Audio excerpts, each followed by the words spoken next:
सर्वमङ्गलमाङ्गल्ये शिवे सर्वार्थसाधके शरण्ये त्र्यम्बके देवी नारायणि नमोऽस्तुते।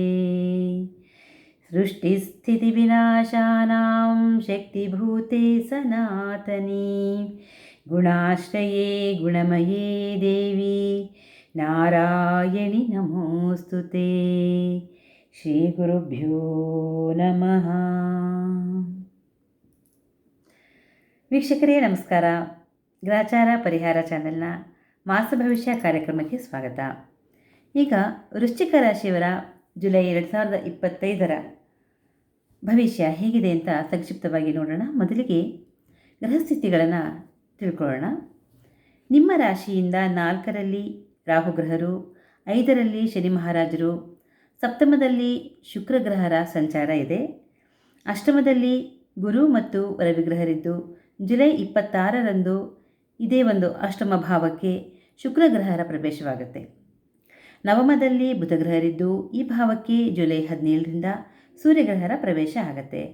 ದಶಮದಲ್ಲಿ ಕುಜ ಮತ್ತು ಕೇತುಗ್ರಹರ ಸಂಚಾರ ಇದ್ದು ಮಾಸಾಂತ್ಯಕ್ಕೆ ಜುಲೈ 28ರಂದು ಕುಜಗ್ರಹರು ಏಕಾದಶ ಸ್ಥಾನದಲ್ಲಿ ಸಂಚರಿಸ್ತಾರೆ. ಗ್ರಹಗಳ ಸ್ಥಿತಿಗತಿ ಸಂಚಾರ ಹೀಗಿರುವಾಗ ಪತಿ ಪತ್ನಿಯರ ನಡುವಿನ ಬಾಂಧವ್ಯ ಗಟ್ಟಿ ಆಗ್ತಾ ಇದೆ, ಪರವಾಗಿಲ್ಲಪ್ಪ ಅಂದ್ಕೊಳ್ಳೋರಷ್ಟರಲ್ಲೇ, ನೀವು ಹಾಗಂತ ಅಂದ್ಕೊಳ್ಳೋಷ್ಟರಲ್ಲೇ ಒಂದಷ್ಟು ಏನಾದರೂ ಭಿನ್ನಾಭಿಪ್ರಾಯ ಬರುತ್ತೆ. ಯಾಕಾದರೂ ಇವಳು ಈ ಥರ ಮುಖ ಗಂಟಿಕೋತಾಳಪ್ಪ, ಯಾಕೆ ಈ ಥರ ಮಾಡ್ತಾಳೆ, ದುಡುಕಿ ಮಾತಾಡ್ತಾಳಲ್ಲ, ಹೀಗೆಲ್ಲ ಅನಿಸುತ್ತೆ. ಆದರೂ ಸಹ ಆ ಒಂದು ಪರಿಸ್ಥಿತಿ ಕೂಡ ಆದಷ್ಟು ಬೇಗನೆ ದೂರ ಸರಿಯುತ್ತೆ ಅಂತ ಹೇಳಬಹುದು. ಇನ್ನು ನೂತನ ವಸ್ತ್ರ, ಅದಕ್ಕೆ ತಕ್ಕಂತಹ, ಅದಕ್ಕೆ ಒಂದು ಹೋಲಿಕೆ ಆಗ್ತಕ್ಕಂತಹ ಆಭರಣಗಳನ್ನು ಕೂಡ ವೃಶ್ಚಿಕ ರಾಶಿಯ ಸ್ತ್ರೀಯರು ಕೊಂಡ್ಕೊಳ್ತೀರಿ. ಆಮೇಲೆ ಓರ್ವ ಅಪರಿಚಿತ ಸ್ತ್ರೀ ನಿಮಿತ್ತವಾಗಿ ಆಕೆಯಿಂದಾಗಿ ನೀವು ಸಂಕಷ್ಟಕ್ಕೆ ಗುರಿಯಾಗ್ತೀರಿ. ಹೀಗಾಗಿ ಅಪರಿಚಿತರೊಡನೆ ಅಥವಾ ಬೇರೆ ಯಾವುದೇ ಪರಸ್ತ್ರೀಯರೊಡನೆ ಒಂದು ವ್ಯವಹಾರವನ್ನು ನಡೆಸುವಾಗ ನೀವು ಜಾಗೃತಿಯಾಗಿರಿ. ಮತ್ತು ಹಣದ ವ್ಯವಹಾರದಲ್ಲಿ ಕೂಡ ನಿಮ್ಮ ನಿರೀಕ್ಷೆ ಉಲ್ಟಾ ಆಗ್ತಕ್ಕಂತಹ ಸಾಧ್ಯತೆಗಳಿವೆ. ಕಳೆದುಕೊಳ್ತಕ್ಕಂಥದ್ದು, ಅದನ್ನು ನಷ್ಟ ಆಗ್ತಕ್ಕಂತಹ ಸಂದರ್ಭಗಳು ಒದಗಿ ಬರುತ್ತೆ ಜೋಪಾನ. ನಿಮ್ಮ ಮಕ್ಕಳು ವಿದ್ಯಾಭ್ಯಾಸದಲ್ಲಿ ಸ್ವಲ್ಪ ನಿಧಾನ, ನೀವು ನಿರೀಕ್ಷಿತ ಮಟ್ಟದಷ್ಟು ಚುರುಕಾಗಿಲ್ಲ ಅಂತೆಲ್ಲ ಅನಿಸಿದ್ರೂ ಕೂಡ ಮುಂದೆ ಸರಿಯಾಗುತ್ತೆ, ಏನೂ ತೊಂದರೆ ಇಲ್ಲ, ಭಯ ಆತಂಕ ಪಡಬೇಕಾದ ಅವಶ್ಯಕತೆ ಇಲ್ಲ.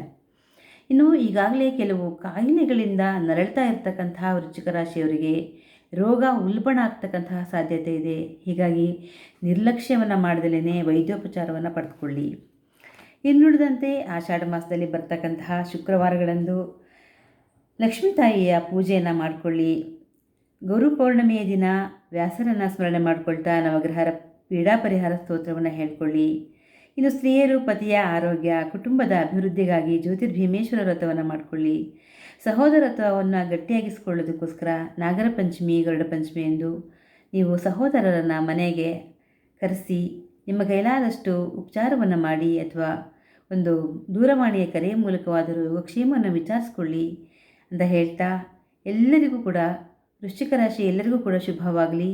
ಲೋಕಾ ಸಮಸ್ತ ಸುಖಿನೋ ಭವಂತು. ಸರ್ವಂ ಸನ್ಮಂಗಲಾನಿ ಭವಂತು. ಶ್ರೀಕೃಷ್ಣಾರ್ಪಣಮಸ್ತು.